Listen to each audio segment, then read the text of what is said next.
امام حسین علیہ السلام جب مکے سے عراق کی طرف رواں ہوئے تو 2 منزلوں کے بعد تیسری منزل پہ قیام کیا، اور جب پھر سے سفر کرنے لگے تو اپنے بھائی حضرت عباس علمدار سے فرمانے لگے، اے عباس، یہاں سے جتنا ہمیں پانی چاہیے اس سے 4 گنا زیادہ پانی لے کے آگے بڑھنا۔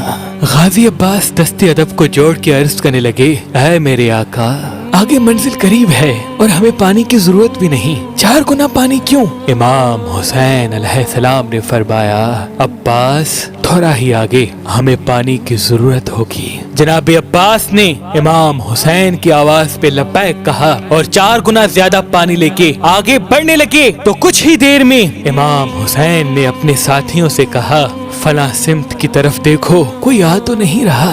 آپ کے ساتھیوں نے فرمایا، اے ہمارے آقا، شاید دور درخت لگے ہوئے ہیں۔ امام حسین نے فرمایا، نہیں، یہ فوج یزید کے نیزے ہیں، گھوڑے ہیں اور ہزاروں سپاہی ہیں جو ہماری طرف آ رہے ہیں۔ بس جیسے ہی فوج یزید نے امام حسین اور ان کے خاندان کو چاروں طرف سے گھیرا، امام حسین دیکھیں کہ فوج کا ہر ایک فرد بے انتہا پیاسا ہے اور ان کے جانوروں کی زبانیں سوکھی ہوئی ہیں۔ امام حسین نے فرمایا، عباس، جو پانی میں نے ذخیرہ کرنے کے لیے تمہیں دیا وہ اس لشکر کو پلاؤ۔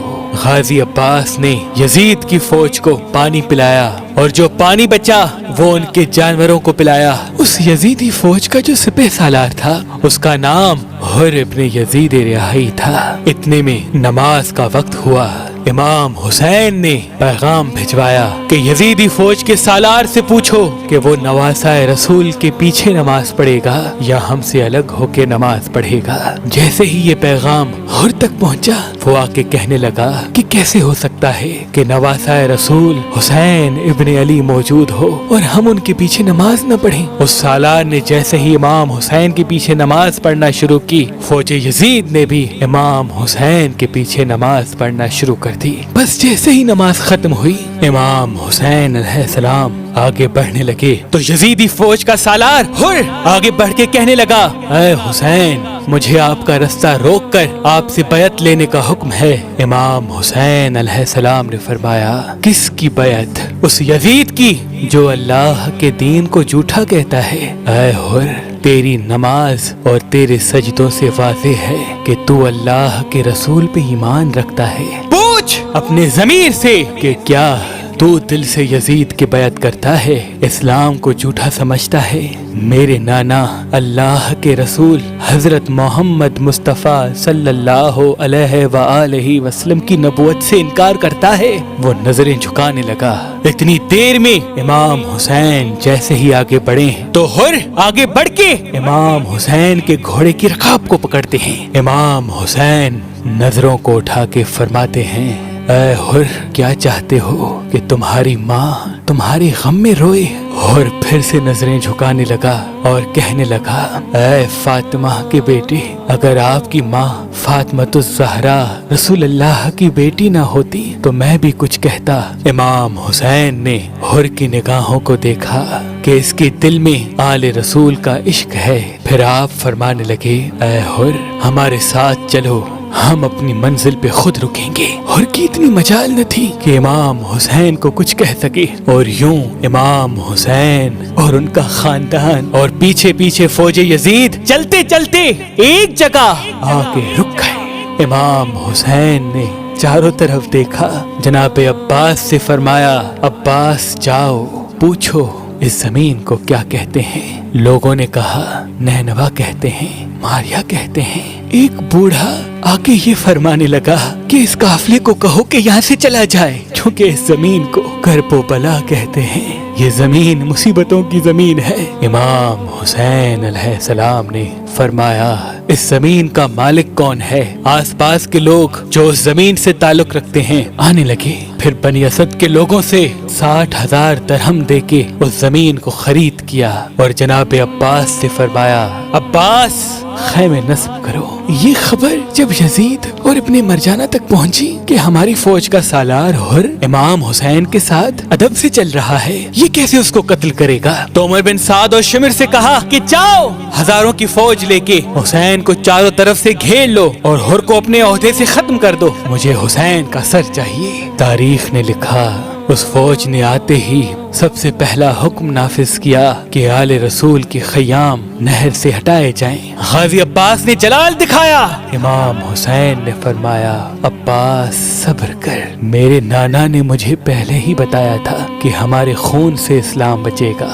دنیا نے رسول اللہ کے خاندان کی شجاعت تو دیکھی ہے، اب رسول اللہ کے خاندان کا صبر دیکھے گی۔ نہر سے خیام کو ہٹایا گیا اور 7 محرم کو امام حسین کا پانی بند کیا گیا۔ جیسے ہی 7 محرم سے 8 محرم 9 محرم تک حضرت حر نے دیکھا کہ سب سے پہلے رسول کے نواسے کا رستہ میں نے روکا ہے، کیا منہ دکھاؤں گا اللہ کے رسول کو، کیا منہ دکھاؤں گا ان کی بیٹی کو جب روز محشر اللہ مجھ سے سوال کرے گا، حسین کے قاتلوں میں میرا نام آئے گا۔ اور جناب حر اپنے خیمے میں سنتے ہیں کہ امام حسین کے خیام سے معصوم بچے ہائے پیاس ہائے پیاس اللہ تش کی صدائیں بلند کر رہے ہیں۔ جناب حر اپنے سر کو پیٹتا ہے اور چیخ کے روتا ہے کہ اے اللہ مجھے معاف کرنا۔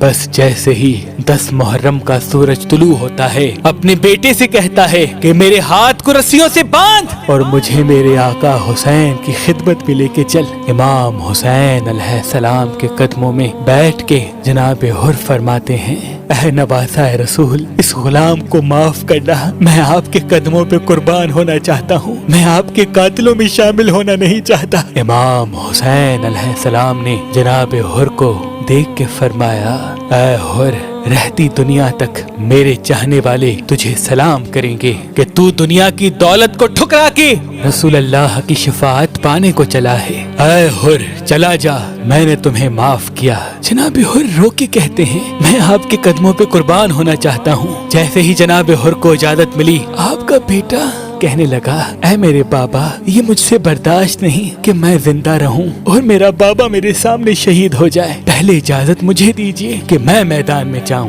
جیسے ہی جناب حر کے بیٹے کو اجازت ملی، آپ میدان میں گئے اور شیر کی طرح حملہ کیا۔ فوج یزید حیرت سے پوچھنے لگی کہاں یہ لاکھوں کی فوج اور کہاں یہ معمولی سا بچہ، کیوں مرنے کے لیے آئے ہو؟ حر کے بیٹے نے کہا اے بدبخت، تم دنیا کی دولت کے طلبگار ہو اور ہم رسول اللہ کی شفاعت کے۔ یہ جسم تو ختم ہونے کا نام ہے، ارے یہ دنیا تو امتحان ہے۔ روز محشر کو دیکھو، اس دن کی فکر کرو جب اللہ کی عدالت لگے گی۔ بس یزیدی فوج نے حملہ کیا اور کافی دیر جناب حر کا شہزادہ لڑتے لڑتے جب زخموں کی تاب نہ لا سکا، زمین کربلا گرا۔ جناب حر اپنے بیٹے کو دیکھ کے میدان کی طرف دوڑتے ہیں۔ جیسے ہی اپنی بیٹے کی لاش کو آئے تو دیکھے امام حسین علیہ السلام حر کے بیٹے کے سر کو اپنی گود میں رکھ کے پیار کر رہے ہیں۔ جناب حر زمین پہ بیٹھ گئے اور فرمانے لگے اے ہمارے آقا، یہ غلام زادہ ہے۔ امام حسین نے فرمایا اے حر، اولاد کا زخم دنیا کا سب سے بڑا زخم ہوتا ہے، کبھی کسی باپ کو جوان بیٹے کا لاش اٹھانا نہ پڑے۔ اے حر تو تکلیف نہ کر، تیرے بیٹے کی لاش ہم اٹھائیں گے۔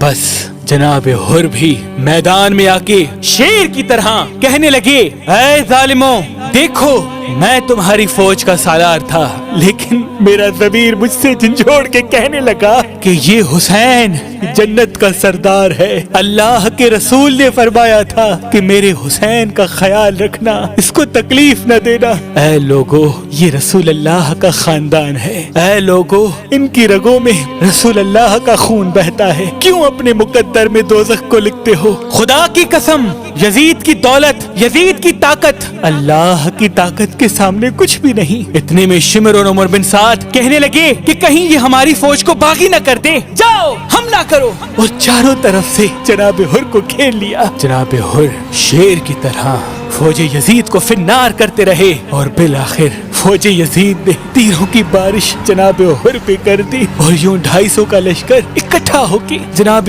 حر پہ ٹوٹ پڑا. بس ایک طرف تیروں کا لگنا تھا، دوسری طرف اس فوج کا حملہ تھا. جناب حر زمین کربلا کو آئے اور امام حسین علیہ السلام کو آخری سلام پیش کرنے لگے. امام حسین علیہ السلام جناب حر کی لاش کو آتے ہیں، دیکھیں جناب حر کی گردن سے خون بہ رہا ہے. اپنا رومال نکالتے ہیں اور فرماتے ہیں اے حر، یہ رومال میری ماں فاطمۃ الزہرا سلام اللہ علیہا کا ہے. جیسے ہی حر کے زخم پہ رومال فاطمہ کو باندھا، جناب حر چیخ اٹھے اور کہنے لگے اے نواسہ رسول، یہ غلام اس قابل کہاں کہ رسول اللہ کی بیٹی کے ہاتھوں کا بنا ہوا رومال اس غلام کے زخم پہ بندھے. امام حسین علیہ السلام کے قدموں پہ جناب حر اپنا سر رکھتے ہیں اور رسول اللہ کو سلام آخر کرتے ہیں اور یوں جناب حر کی روح دار الفنا سے دار البقا کی طرف کوچ کرتی ہے. سلام ہو جناب حر پر جو یزید کی دولت، طاقت اور مرتبے کو چھوڑ کے امام حسین کے قدموں پہ اپنی جان قربان کر کے جنت تک آ پہنچے. اپنی جان قربان کر کے جنت تک آ پہنچے. بیت المقدس حضرت محمد اور حضرت عمر کا تحفہ ہے مسلم امہ کے لیے. یہ مسجد ہماری عزت و ناموس کی علامت ہے. القدس ہمارا دل ہے اور ہمارے دل قدس کے ساتھ ہے. اللہ اس کی حفاظت فرمائے.